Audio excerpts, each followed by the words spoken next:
Marx's alienation theory, how capitalism stole your soul. The worker becomes all the poorer the more wealth he produces, the more his production increases in power and range. Here's a question that might explain your Sunday night dread. What if the reason you hate your job isn't because you're ungrateful, unmotivated, or in the wrong career, but because the entire system is designed to drain your humanity for profit? Right now, you probably think your work problems are personal. You need better time management, different skills, a new boss, or maybe just a better attitude. You've been told that if you're not fulfilled at work, it's because you haven't found your passion or you're not trying hard enough.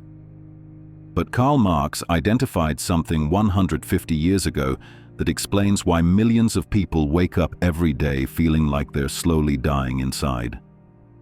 Modern work doesn't just use your labor, it systematically separates you from everything that makes you human. He called it alienation, and it's happening to you right now in ways you probably don't recognize. Think about your typical workday. How much of your time, energy, and mental capacity goes toward tasks that feel meaningless to you? How often do you do things that benefit someone else's goals while your own goals remain unfulfilled? How frequently do you suppress your authentic thoughts, feelings, and values to maintain your professional image? Marx would look at your work life and see a carefully engineered system of human diminishment disguised as economic opportunity.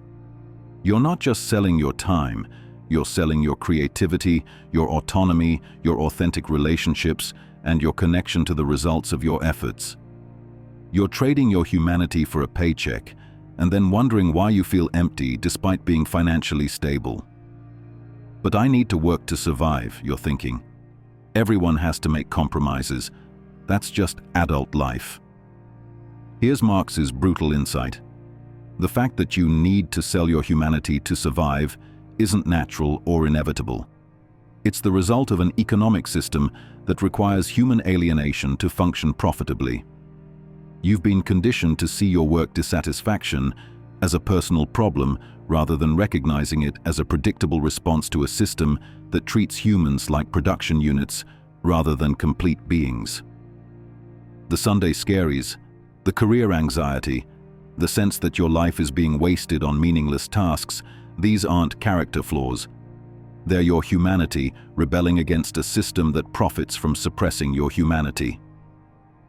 Marx identified 4 specific ways that modern work alienates you from yourself, and understanding them might explain why you feel like a stranger in your own life, even when your career looks successful from the outside. The uncomfortable truth? Your job isn't just taking your time, it's taking your soul, and it's doing it so systematically that you've learned to call this theft having a career. Part 2. You're alienated from what you create, and it's making you crazy. Here's something that'll explain why your work feels meaningless even when you're good at it. Marx's first type of alienation is being separated from the products of your labor. And in the modern economy, most people have no idea what they're actually creating or why it matters. Think about what you produce at your job. Can you point to something specific and say, "I made that, and here's how it makes the world better"? Or do you spend your days processing information, attending meetings, updating systems, and completing tasks that disappear into a bureaucratic machine too complex for any individual to understand? Marx observed that pre-industrial craftsmen could see the direct connection between their work and the finished product. A carpenter built a chair, used it or sold it, and could point to that chair years later and say, "I made that with my hands, and it serves a purpose." But modern work breaks this connection. You might spend months working on a project that gets cancelled. You might create reports that no one reads. You might attend meetings about strategies for meetings. You might process data that gets processed by someone else, who processes it for someone else who uses it for purposes you'll never understand. This disconnect between effort and outcome creates a psychological wound that most people don't recognize. Your brain needs to see the results of your work to feel satisfied and motivated. When that connection is severed, work becomes a form of psychological torture disguised as productivity. You're putting energy into a system, but you can't see what the system produces with your energy. It's like being forced to dig holes and fill them back up, except the holes are spreadsheets and the dirt is your life force. This is why people in obviously meaningful jobs, teachers, nurses, craftsmen, often report higher job satisfaction than people in higher paying but abstract roles. They can see the direct connection between their efforts and meaningful outcomes. But even meaningful jobs get alienated when they're processed through bureaucratic systems. The teacher who spends more time on paperwork than teaching. The nurse who spends more time on documentation than patient care. The social worker whose caseload is so high they can't actually help anyone. The system takes potentially meaningful work and alienates you from its meaning by burying that meaning under layers of administrative processes that serve organizational needs rather than human needs. You end up feeling like you're working incredibly hard but accomplishing nothing important. Because from your perspective, you are. The important work, if it exists at all, is happening somewhere else in the system, done by people you'll never meet, for purposes no one bothered to explain to you. This isn't just frustrating, it's psychologically damaging. Humans need to feel that their efforts create something valuable. When that need isn't met, work becomes a form of existential imprisonment, where you trade your life energy for money while slowly losing your sense of purpose and self-worth. The solution isn't just finding a more meaningful job, it's recognizing that the system is designed to separate you from the meaning of your work and consciously fighting to maintain that connection despite the system's structure. Part 3. You're alienated from the process, and it's killing your creativity. Here's why your job feels like psychological prison, even when the pay is good. Marx's second type of alienation separates you from the actual process of working, turning you into a human robot who performs tasks designed by other people, in ways dictated by other people, for reasons determined by other people. Think about how much creative control you have over your daily work. Do you get to decide how to approach problems, when to work on different tasks, or which methods to use?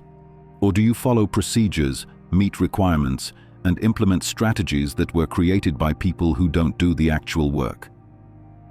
Marx understood that humans are naturally creative beings who need autonomy, variety, and the ability to solve problems in their own way. But modern work systematically eliminates these needs in favor of efficiency, predictability, and control. You're given a job description that breaks your role into discrete tasks. You're told when to work, how to work, and what counts as successful work. You're measured on metrics that may have nothing to do with actual value creation. You're managed by people whose job is to ensure you conform to processes you had no role in designing. This is alienation from the work process, being turned into a cog in a machine rather than a creative agent solving interesting problems. The psychological damage is profound. Creativity isn't just nice to have, it's essential for human flourishing. When work eliminates opportunities for creative problem-solving, autonomous decision-making, and personal expression, it damages your sense of agency and competence. You start to feel like you're not really working. You're just performing a series of motions that someone else choreographed. Your brain, which evolved to solve complex problems creatively, is forced to execute simple tasks repetitively. This is why so many people feel intellectually understimulated at work, even when they're technically challenged. The challenges aren't their challenges. They're puzzles designed by other people that must be solved using predetermined methods. You're like a chess player who's only allowed to move pieces according to someone else's strategy. You might be moving pieces skillfully, but you're not actually playing chess. You're just implementing someone else's game plan. This process alienation explains why people often feel more energized and creative in their hobbies than in their careers. In your free time, you get to choose your projects, methods, and goals, You get to exercise the creative autonomy that work systematically denies you. The irony is that this alienation often makes work less efficient, not more. When people feel creative ownership over their work processes, they innovate, optimize, and engage more deeply. When they're reduced to task executors, they do the minimum required and save their creative energy for activities that actually allow creativity. But the system prioritizes control over efficiency, predictability over innovation, and conformity over performance. It would rather have mediocre results that can be managed than excellent results that can't be controlled. You end up spending 40+ hours a week in a state of enforced creative suppression, then wondering why you feel restless, unfulfilled, and disconnected from your own capabilities. Part 4. You're alienated from other people, and it's destroying your relationships. Here's something that explains why your work relationships feel fake. Marx's third type of alienation turns your co-workers into competitors, your customers into targets, and your authentic self into a liability that must be managed for professional success. Think about how you interact with people at work versus how you interact with people in your personal life. At work, you probably measure your words more carefully, hide certain opinions, and present a version of yourself that's optimized for professional acceptability rather than authentic connection. You're not just being professional, you're being alienated from your own humanity and from genuine relationships with other humans. Marx observed that capitalism doesn't just organize work, it reorganizes human relationships around economic competition rather than mutual cooperation. Your co-workers aren't just colleagues, they're potential threats to your advancement. Your subordinates aren't just team members, they're resources to be managed. Your superiors aren't just experienced colleagues, they're gatekeepers to your economic survival. This competitive dynamic poisons the possibility of authentic relationships at work. You can't be fully honest with people who have economic power over you or whom you're competing against for limited resources. So, you develop a work personality that's designed to maximize professional advantage rather than express your authentic self. You learn to network instead of befriend, to manage impressions instead of share vulnerabilities, and to build strategic relationships instead of meaningful connections. The psychological cost is enormous. Humans need authentic relationships to maintain mental health and emotional well-being. When 40+ hours of your week are spent in relationships that require you to suppress your authentic self, you start to lose touch with who you actually are. You begin to feel like you're wearing a mask that you can't take off, performing a role that becomes more real than your actual personality. The boundary between your professional persona and your authentic self starts to blur until you're not sure which one is really you. This alienation extends beyond the workplace. The skills you develop for professional relationship management, strategic communication, impression management, emotional suppression, start to contaminate your personal relationships too. You might find yourself networking at social events instead of just enjoying people's company. You might catch yourself managing your image with friends instead of being vulnerable and authentic. You might discover that you've become so good at professional performance that you've forgotten how to just be yourself with people. The system doesn't just alienate you from other people at work. It trains you in relationship patterns that make authentic connection difficult everywhere.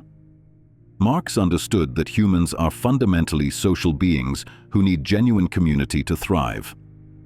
But capitalism requires you to see other people primarily as economic actors, competitors, customers, resources, or obstacles, rather than as fellow human beings deserving of care and authentic connection. This isn't because people at work are bad or because you're antisocial. It's because the system is structured to reward strategic relationship building over authentic relationship building, and to punish vulnerability, honesty, and genuine care when they conflict with economic interests. You end up spending most of your waking hours in alienated relationships that drain your capacity for authentic connection. Then wondering why your personal relationships feel difficult or unfulfilling. Part 5. You're alienated from your own human nature. The deepest cut. Here's the most disturbing part of Marx's analysis. The fourth type of alienation separates you from your essential human nature. Your creativity, your need for meaningful work, and your capacity for self-directed activity that serves purposes you actually care about. Marx believed that what makes humans different from other animals is our ability to consciously create, to work not just for survival, but for the joy of creation itself, and to transform the world through our labor in ways that reflect our values and vision. But modern work systematically suppresses these essentially human capacities. Instead of creative self-expression, you get task completion. Instead of meaningful contribution, you get income generation. Instead of self-directed activity, you get managed productivity. You're literally being alienated from what makes you human. Think about the difference between how you feel when you're working on something you care about in your free time versus how you feel doing your job. When you're pursuing your own projects, whether it's cooking, gardening, writing, building something, or solving problems you find interesting, you feel alive, engaged, and authentically yourself. At work, even when you're successful, you often feel like you're going through the motions. You're using your human capabilities, but not in service of anything that reflects your actual values or interests. This creates a psychological split where your real self exists only outside of work, while your work self is just a performance you maintain to earn money. You start to feel like you're living two separate lives, and the one that takes up most of your time isn't really yours. Marx called this species alienation, being separated from the essential human capacity for creative, self-directed, meaningful work. You're still human, but you're not allowed to be fully human during the majority of your waking hours. The psychological consequences are profound. When you can't express your essential human nature through your work, that nature doesn't disappear. It gets frustrated, suppressed, and redirected in ways that often create problems. You might become obsessed with consumption, trying to compensate for creative frustration by buying things. You might develop anxiety or depression as your suppressed humanity rebels against its constraints. You might become addicted to entertainment, social media, or other distractions that provide temporary escape from the numbness of alienated work. Or you might just accept the split as normal, gradually losing touch with your authentic desires and capabilities until you can't remember what it feels like to work on something that genuinely engages your full human potential. This is why retirement often creates identity crises rather than relief. After decades of species alienation, many people discover they don't know who they are when they're not performing their work role. They've been separated from their essential human nature for so long that they've forgotten what that nature even is. The tragedy isn't just that you hate your job. It's that the system is designed to make you forget what kinds of work would actually engage your human capabilities, serve your authentic values, and allow you to contribute your unique gifts to the world. You end up accepting alienated work as inevitable, then blaming yourself for not being satisfied with a situation that's designed to be unsatisfying to any fully developed human being. Part 6. The system that profits from your misery. Here's what makes Marx's analysis so disturbing. Your alienation isn't an unfortunate side effect of modern work. It's a required feature that makes the whole system profitable for people who aren't you. The more alienated you are from your work, its products, your co-workers, and your own human nature, the more compliant, manageable, and exploitable you become. Your misery is someone else's business model. Think about why your job is structured the way it is. Why are you given narrow, repetitive tasks instead of interesting, varied projects? Why are you managed by people who don't do the actual work? Why are you measured on metrics that often seem disconnected from real value creation? It's not because this structure produces the best results or makes work more enjoyable. It's because this structure maximizes control and predictability while minimizing your power to demand better conditions, higher pay, or more meaningful work. When you're alienated from what you create, you can't demand ownership or control over it. When you're alienated from how you work, you can't insist on autonomy or creativity. When you're alienated from your co-workers, you can't organize collectively to improve conditions. When you're alienated from your human nature, you accept inhuman working conditions as normal. Your alienation serves the system by making you easier to exploit. The people who profit most from your work, shareholders, executives, owners, experience much less alienation. They get to make creative decisions, see the big picture, maintain meaningful relationships, and direct their efforts toward goals they actually care about. They're not just taking your surplus labor, they're taking your humanity and keeping it for themselves while giving you just enough money to survive and show up tomorrow for more dehumanization. This isn't a conspiracy. It's just how the system works. Companies that successfully alienate their workers can produce goods more cheaply than companies that treat workers as full human beings. In a competitive market, alienation becomes a competitive advantage. The result is a race to the bottom, where working conditions become increasingly dehumanizing because dehumanization is profitable. You end up in a situation where the people making decisions about your work life have never done your actual job, don't understand its psychological impact, and have economic incentives to make it as cheap and controllable as possible rather than as meaningful and fulfilling as possible. Meanwhile, you're told that if you're not satisfied with these conditions, the problem is your attitude, your skills, or your lack of gratitude. You're encouraged to see your alienation as a personal failing rather than a systemic feature. This keeps you focused on individual solutions, better time management, different career choices, improved networking, instead of recognizing that the problem isn't you. The problem is a system that requires your dehumanization to function profitably. Understanding this doesn't immediately solve the problem, but it does reframe it. Your work dissatisfaction isn't evidence that you're defective. It's evidence that you're human and that you're being forced into an inhuman system. That recognition is the first step toward either finding ways to resist alienation within the system or working to change the system itself. Part 7. Reclaiming your humanity without quitting your job. After all this talk about alienation and systematic dehumanization, you're probably wondering, so what am I supposed to do? Quit my job and live in the woods? Start a revolution? Accept that work will always be miserable? Marx's analysis suggests that complete liberation from alienation requires changing the entire economic system. But that doesn't mean you're powerless to resist alienation in your current situation. Understanding how alienation works gives you tools to fight back against it, even within the constraints of jobs you need to keep paying your bills.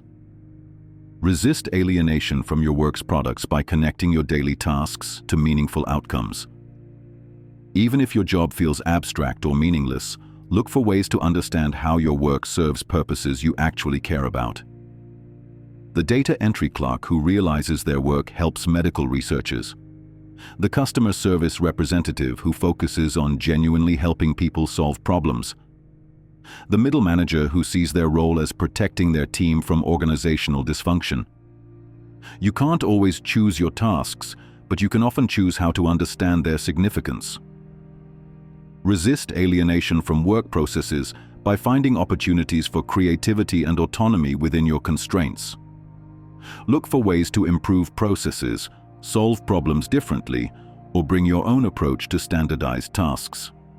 Even small expressions of creativity and independent thinking can help maintain your sense of agency. The goal isn't to revolutionize your workplace, but to preserve your capacity for creative, self-directed activity, even in controlled environments. Resist alienation from coworkers by prioritizing authentic human connection over strategic networking. Look for opportunities to relate to colleagues as whole human beings rather than just professional roles. Share appropriate vulnerabilities, offer genuine help without expecting returns, and create spaces for real conversation amid the professional performance. Building authentic relationships at work won't eliminate the competitive dynamics, but it can create islands of genuine human connection in an otherwise alienated environment. Resist alienation from your human nature by maintaining activities outside work that engage your full creative and intellectual capacities. Pursue projects that reflect your actual values and interests. Create things that wouldn't exist without you. Solve problems you find genuinely interesting. Express yourself in ways that work doesn't allow. Your job might not engage your humanity, but you can ensure that some part of your life does. Most importantly, resist the psychological alienation that makes you forget these are choices. The system wants you to believe that alienated work is natural, inevitable, and your fault if you don't like it. Remembering that alienation is systematic and imposed helps you respond to it consciously rather than just accepting it unconsciously. This isn't about becoming a political radical or abandoning practical concerns about money and security. It's about maintaining your humanity within inhuman systems and looking for opportunities to create more human alternatives when possible. Some people use this understanding to find or create work that involves less alienation. Others use it to bring more humanity to alienated work.